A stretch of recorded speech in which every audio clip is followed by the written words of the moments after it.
Telugu Desam party Guntur MP Galla Jayadev రాజకీయాలకు తాత్కాలికంగా విరామం ఇస్తున్నట్టు ప్రకటించారు.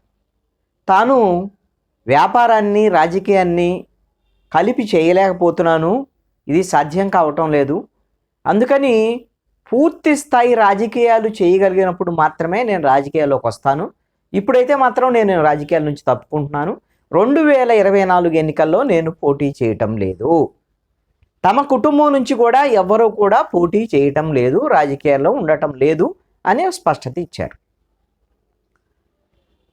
వ్యాపారం సంబంధించి తన తండ్రి వ్యాపారం నుంచి రిటైర్ అయ్యారు, నేను పూర్తి బాధ్యతలు చూడాల్సి వస్తుంది, మా పిల్లలు ఇంకా పెద్దవాళ్ళు కాలేదు, అందుకోసమని ఇప్పుడు పూర్తి స్థాయిలో కుటుంబము వ్యాపారము చూసుకోవాల్సి వస్తుంది, కాబట్టి రెండింటిని బ్యాలెన్స్ చేసుకోలేకపోతున్నాను, అందుకని విరామం ప్రకటిస్తున్నాను, మళ్ళీ అనుకూలించినటువంటి పరిస్థితుల్లో పూర్తి స్థాయి రాజకీయాలు చేయగలిగినటువంటి పరిస్థితులు ఉన్నప్పుడు మళ్ళీ రాజకీయాల్లోకి వస్తాను అనేటువంటి విషయాన్ని గల్లా జయదేవ్ ప్రకటించారు.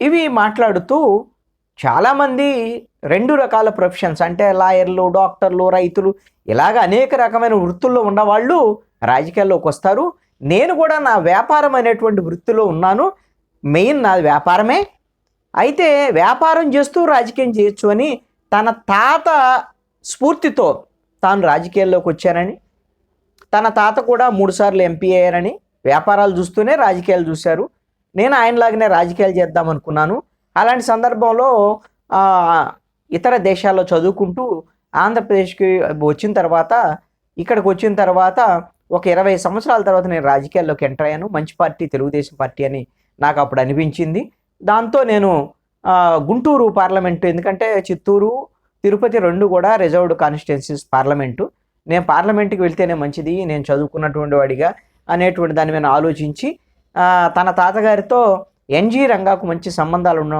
రీత్యా గుంటూరుకు రావటం జరిగింది. గుంటూరులో ప్రజలు నన్ను ఆదరించి 2014-19లో గెలిపించారు. ఈ 3 సంవత్సరాల నుంచి అయితే నేను కొంత దూరంగా ఉన్నాను, ప్రజలకు దూరంగా కూడా ఉన్నాను, నేనేం చేయలేకపోయాను అనేటువంటి విషయాన్ని కూడా అంగీకరించాడు.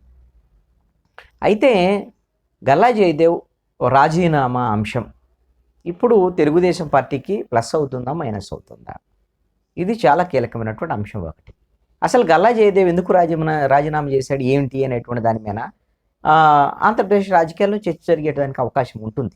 అయితే ఎందుకు జరుగుతుంది అని అంటే, ఎందుకు జరగవచ్చు అని అంటే, గల్లా జయదేవ్ అమర్ రాజా బ్యాటరీస్ సంబంధించినటువంటి వ్యాపారం ఉంది వాళ్ళది చిత్తూరు జిల్లాలో, దాని విస్తరణకు సంబంధించినటువంటి విషయంలో ఆంధ్రప్రదేశ్ ప్రభుత్వం సహకరించలేదని, ఆంధ్రప్రదేశ్ ప్రభుత్వం వేధింపులకు గురి చేసిందని తెలుగుదేశం పార్టీ పెద్ద ఎత్తున దాని మీద ప్రచారం చేసింది. ఆయన ఆ తర్వాత తెలంగాణలో తమ అమరాజా బ్యాటరీకి సంబంధించినటువంటి ఆ వ్యాపారాన్ని విస్తరించుకునేటువంటి నిర్ణయం అవన్నీ కూడా తీసుకున్నారు. ఆయన తెలంగాణకి వెళ్ళిపోయినటువంటి పరిస్థితి. ఇక్కడ అమరాజా బ్యాటరీ ఉంది, విస్తరించడం అనేది తెలంగాణ హైదరాబాదు అనేటువంటిది డెవలప్ అవుతున్నటువంటిది కాబట్టి వాళ్ళు నిర్ణయించుకున్నారు. అయితే ఇప్పుడు ఆంధ్రప్రదేశ్ ప్రభుత్వము గల్లా జయదేవ్ని పారిశ్రామికవేత్త కాబట్టి అతను వేధింపులు గురి చేసింది, అందుకనే ఆయన రాజీనామా చేసి ఉంటారు, అందుకని ఇప్పుడు రాజీనామా మీన్స్ అంటే తాత్కాలికంగా రాజకీయాల నుంచి విరమించుకుంటున్నట్టుగా ఆయన ప్రకటించి ఉంటారు అని తెలుగుదేశం పార్టీ విస్తృతంగా ప్రచారం చేసేదానికి అవకాశం ఉండొచ్చు.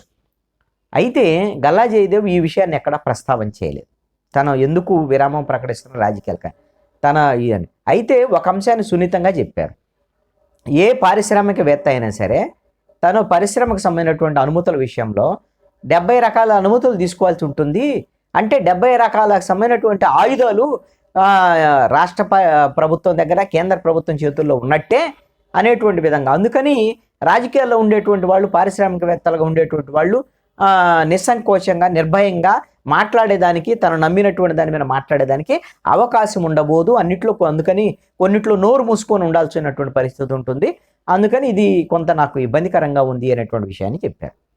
అంటే ఆయన ఎక్కడా కూడా రాష్ట్ర ప్రభుత్వం వేధింపులు గురి చేసింది లేదా మా పరిశ్రమను విస్తరించకుండా ఇబ్బందులు గురి చేసి చెప్పలేదు. రేపు పొద్దున తెలుగుదేశం పార్టీ అనొచ్చు, లేకపోతే విమర్శలు చేయొచ్చు, గతంలో కూడా అలాంటి విమర్శలు చేసి ఉన్నారు.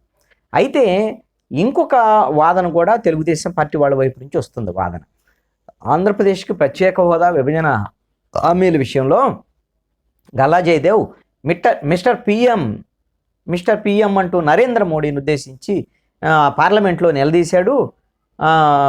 అప్పటి నుంచి గల్లా జయదేవ్ మీద కేంద్ర ప్రభుత్వం, బీజేపీ ప్రభుత్వం కక్షగట్టింది. ఆయన మీద ఈడీ, సిబిఐ, ఇన్కమ్ ట్యాక్స్ లాంటి దాడులకి సంబంధించినటువంటి విషయంలో ప్రయత్నాలు చేస్తుంది. అందుకని ఆయన కొంత ఇబ్బందికరమైనటువంటి పరిస్థితి ఎదుర్కొని ఇప్పుడు ఉన్నటువంటి పరిస్థితులు ఎందుకులే రాజకీయాలు అనుకునే దాని మీద ఉన్నారు. ఆయన తెలుగుదేశం పార్టీలో ఉండటం, అదేవిధంగా తెలుగుదేశం పార్టీకి కొంత ఆర్థికంగా సహకరించడం, ఇలాంటి అంశాల మీద కూడా బీజేపీ దృష్టి సారించింది. అందుకని ఆయన భయపడుతున్నారు అనేటువంటి చర్చ కూడా తెలుగుదేశం పార్టీలో కొంతమంది వాదన చేస్తున్నారు.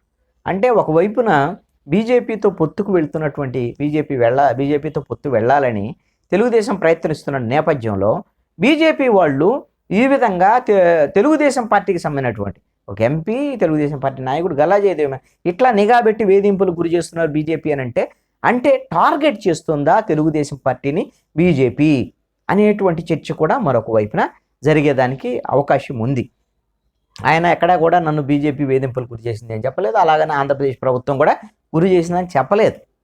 అసలు వాస్తవంగా నిజంగా రాజకీయాల్లో ఉండాలి అనుకుంటే వ్యాపారం అనేటువంటి దాని మీద నిజాయితీగా వాళ్ళు వ్యాపారం చేస్తున్నారు అనుకోండి, ఎవరో వాళ్ళని ఏం చేసేదానికి అవకాశం ఉండదు. 70 రకాల అనుమతులు కావాలి, అనుమతులు తీసుకోవాల్సిందే కదా ప్రభుత్వాల నుంచి. అన్నీ సక్రమంగా ఉంటే అనుమతులు ఇస్తారు. అంటే రాజకీయాలను అడ్డం పెట్టుకొని మేము రాజకీయాల్లో ఉన్నాం కాబట్టి నేను ఎంపీని కాబట్టి అనేటువంటి విధంగా ఈ అనుమతులు అనేటువంటిది దొడ్డిదారిన, అదేవిధంగా అర్హత లేకపోయినా సరే అనుమతులు పొందాలనేటువంటి ప్రయత్నం చేసే వాళ్ళకి ఇబ్బంది వస్తుంది. లేదా ప్రభుత్వంలో సక్రమంగా ఉన్నటువంటి వాళ్ళని కూడా ఇబ్బందులు, అక్కడ ఇక్కడ లంచాలు ఉంటే ఉండొచ్చేమో కానీ పూర్తి స్థాయిలో వాళ్ళకి అన్ని రకాల అర్హతలు ఉంటే ఇవ్వకుండా నిరోధించేదానికి అవకాశం ఎక్కడ ఉంటుంది? దానికి వాళ్ళు న్యాయపరమైనటువంటి పోరాటం చేయొచ్చు. చట్టసభల్లో ఈయన ఆల్రెడీ ఎంపీ, ఆయనకి ఏమి ఇబ్బంది వస్తుంది? ఈ విషయంలో గల్లా జయదేవ్ ఎందుకో నేను అనుకుంటున్నాను ఆయన రేపు ఎన్నికల్లో ఓడిపోతాము అనే భయంతో 2024 ఎన్నికల్లో పోటీ చేయటం లేదేమో ఎంపీగా అనేటువంటిది నాకున్న అనుమానం. ఎందుకు అని అంటే నీకు ఒక చిన్న ఉదాహరణ చెప్తాను. ఒక సినిమాలో, అది సినిమాను గుర్తులేదు, రవితేజ అని కూడా ఇంటికి ఏదో ఒక అంశం మీద చెప్తాడు, ఒక ఉదాహరణ చెప్తాడు రవితేజ. 10వ తరగతి తప్పిన పిల్లగాడు ఇంటికి వచ్చాడు అనుకో, ఎందుకు తప్పావు ఏంటిరా అని అందరూ కూడా కాకులు పొడిచినట్టు పొడుస్తారు. అదే ఏడ్చుకుంటూ వచ్చాడు అనుకో, ఏంద్రా ఎందుకు ఏడుస్తున్నావు ఏంటి అని అందరూ కూడా ఓదార్చేయడం ప్రయత్నం చేస్తారు. అప్పుడు నేను 10వ తరగతి తప్పానంటే ఏమైతే తప్పితే మళ్ళీ చదవచ్చు, పాస్ అవ్వచ్చు అని అందరూ కూడా అతనికి సపోర్ట్ చేస్తారు. అందుకని నేను అలాంటి డ్రామా ఆడాను అని రవితేజ హీరో, పెంకిగా ఉండే హీరో అట్లా చెప్తాడనమాట ఏదో సినిమా, నాకు గుర్తులే. ఇప్పుడు గల్లా జయదేవ్ కూడా నాకు వ్యాపారాలు, రాజకీయము రెండింటికి ఇబ్బంది అవుతుంది, నేను నిజాయితీగా ఉండాలనుకున్నా, అది సాధ్యం కావట్లేదు అని ఇవన్నీ మాట్లాడటం. ఇప్పుడు నేను రాజకీయాల నుంచి తాత్కాలికంగా తప్పుకుంటాను, మళ్ళీ అవకాశం వచ్చినప్పుడు వస్తాను అని అంటే, నువ్వు 2014లో గెలిపించారు, 2019లో గెలిపించారు. 2014లో 19లో గెలిపిస్తే నువ్వు గుంటూరు పార్లమెంటు పరిధిలో ఉండేటువంటి ప్రజలకు చేసింది ఏంటి? ఏం చేసావు గల్లా జయదేవ్ అని ఆంధ్రప్రదేశ్ ప్రజలు, రాష్ట్ర ప్రజలు అడుగుతారు కదా. రేపు 24 ఎన్నికల్లో పార్లమెంట్కి ఎక్కడ నిలబడాలి? ఇక్కడే నిలబడాలి, గుంటూరు నుంచి నిలబడిన తర్వాత ఘోరంగా ఓడిస్తారు గల్లా జయదేవ్ని. ఇప్పుడు ఆంధ్రప్రదేశ్లో ఇప్పుడు గుంటూరు పార్లమెంట్ పరిధిలో ఉన్నటువంటి పరిస్థితి. ఎందుకంటే గల్లా జయదేవ్ ఎక్కడున్నాడో ఏమిటో 2019లో గెలిచిన తర్వాత ఎవరికి అర్థం కానటువంటి పరిస్థితి. ఆయన చెప్తున్నాడు, నేను పార్లమెంట్లో మాట్లాడతాను, నువ్వు ఢిల్లీలో వ్యాపారాలు చేసుకున్నావు, ఢిల్లీకి సంబంధించిన లాబింగ్లు చేసుకుని నీయో ఢిల్లీలో ఉంటావు కాబట్టి పార్లమెంట్కి వెళ్తావు బాగా. ఒకసారి అమరావతి ఉద్యమంలో పాల్గొన్నాను, ఆ రోజు ఒకరోజు దానికి సంబంధించినటువంటి విషయాన్ని చెప్తున్నాను. 3 ఏళ్ళైంది కనపడకుండా నువ్వు గెలిచిన తర్వాత నువ్వే చెప్తున్నావు ఈ రోజున నేను 3 ఏళ్ళు మీకు అందుబాటులో ఉండలేకపోయాను. 3 ఏళ్ల పాటు ఒక ఎంపీ అందుబాటులో ఉండకపోతే ఎవరు తప్పు? నీది కదా తప్పు. ఇప్పుడు ఎలా గెలిపిస్తారు? మళ్ళీ ఎట్లా ఓడిపోతాం కాబట్టి మరి ఇప్పుడు 100 కోట్లు 120 కోట్లు ఈ పార్లమెంట్ స్థానానికి పోటీ చేసిన నేపథ్యంలో ఖర్చు పెట్టాలి కాబట్టి ఆ డబ్బులన్నీ వృధా అవుతాయి కాబట్టి, లేదు అని అంటే తెలుగుదేశం పార్టీకి ఇంకా కొంత ఏదైనా ఒక 100 కోట్లు 50 కోట్లు ఫండ్ ఇవ్వాల్సినటువంటి పరిస్థితులు కూడా ఏమన్నాయో తెలియదు. ఎందుకోసం అంటే పార్టీ పెట్టుబడులు పెట్టేటువంటి వాళ్ళందరూ ఇలాంటి వాళ్ళే. మరి ఇవన్నీ మనకెందుకు, డబ్బులు రేపొద్దున పోతాయి కదా, ఓడిపోతాం కదా, రేపొద్దున పార్లమెంట్కి కూడా పోయే పరిస్థితి లేదు అనేటువంటి దాని మీద ఈ రోజున పోటీ చేయకుండా తాత్కాలికంగా రాజకీయాలకు విరామం. మరి ఇదే అంశం మీరు ఒక్కసారి గమనిస్తే కేసినేని నాని 2019 ఎన్నికలకు ముందు ట్రాన్స్పోర్ట్కు సంబంధించిన కేసినేని ట్రావెల్స్ ఉంటాయి కేసినేని నానికి సంబంధించిన ట్రావెల్స్ సంబంధించినటువంటి విషయంలో అప్పుడు ట్రాన్స్పోర్ట్ కమిషనర్గా ఉన్నటువంటి ఐపీఎస్ ఆఫీసరు శ్రీనివాసరెడ్డి విషయంలో దురుసుగా ప్రవర్తించారనేటువంటి దాని మీద కేశినేని నాని విషయంలో నారా లోకేష్ వీళ్ళందరూ కూడా కేశినేని నానినే పట్టినటువంటి పరిస్థితి. అప్పుడు ఏం చెప్పారు కేశినేని నాని? ఒక నిర్ణయం తీసుకు, నాకు రాజకీయానికి గిన నా వ్యాపారం ఇబ్బంది అవుతుంది అనుకుంటే నా వ్యాపారాన్ని వదిలేస్తానని చెప్పేసి కేశినేని ట్రావెల్స్ వదిలిపెట్టాడు కేశినేని నాని. రాజకీయాన్ని సెలెక్ట్ చేసుకున్నారు. మీరు ఆ విధంగా నిజంగా రాజకీయాల మీద ప్రేమ ఉంటే, ప్రజలకు సేవ చేయాలనుకుంటే ఆ విధంగా నిర్ణయం తీసుకునే దానికి అవకాశం ఉండొచ్చు. కానీ పెద్ద వ్యవస్థలు ఇవన్నీ కాబట్టి మరి ముందే ఎందుకు వచ్చారు? మరి అలాంటప్పుడు మీరు వ్యాపారాలే నాకు ముఖ్యం, వ్యాపారం నా కుటుంబం ముఖ్యం అనుకున్నటువంటి వాళ్ళు రాజకీయాలకు సరైనటువంటి సమయం కేటాయించకుండా, ఓట్లు వేసినటువంటి వాళ్ళ సమస్యలు పట్టించుకోకుండా మీ దారిని మీరు తిరిగి 5 ఏళ్ల తర్వాత మీరు ఓటింగ్కి వస్తే మాకు ఓటు వేయమంటే ఎవరు వేస్తారు?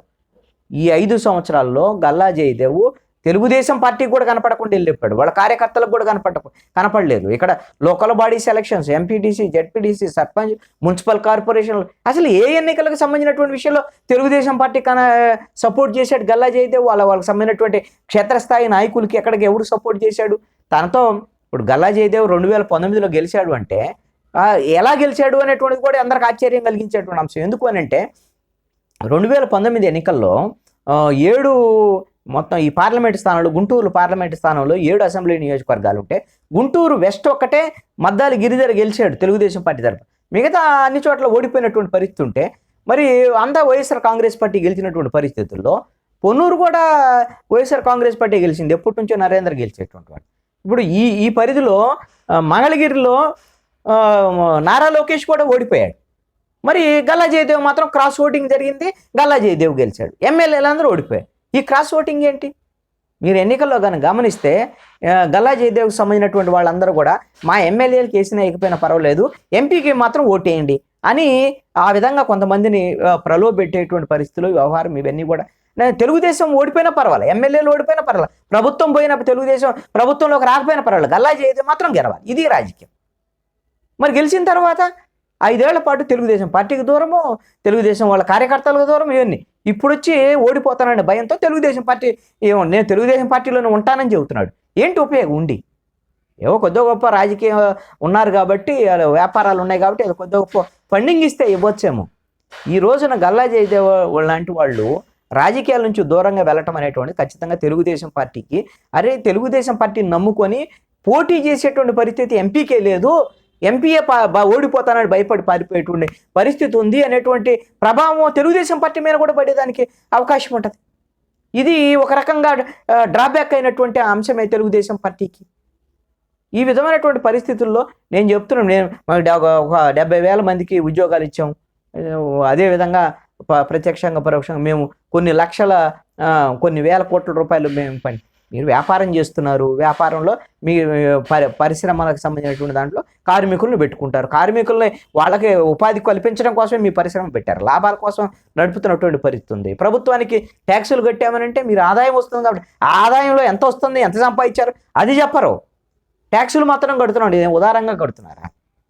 ఈ విధమైనటువంటి వ్యాపారవేత్తలు ఎవరైనా సరే, ఒక పారిశ్రామికవేత్తలైనా సరే, రాజకీయాల్లో ఉన్నప్పుడు మీరు సిన్సియర్గా రాజకీయాలు చేయాలన్నప్పుడు మాత్రమే, సిన్సియర్గా ప్రజలకు మేము సేవ చేయగలం అన్నప్పుడు మాత్రమే రాజకీయాల్లో ఉండాలి. అంతేగాని మేము వ్యాపారాలు చేసుకుంటాం, మా ఇష్టమైనప్పుడు మళ్ళీ ఓటింగ్కి వస్తామంటే కుదిరేటువంటి పని కాదు.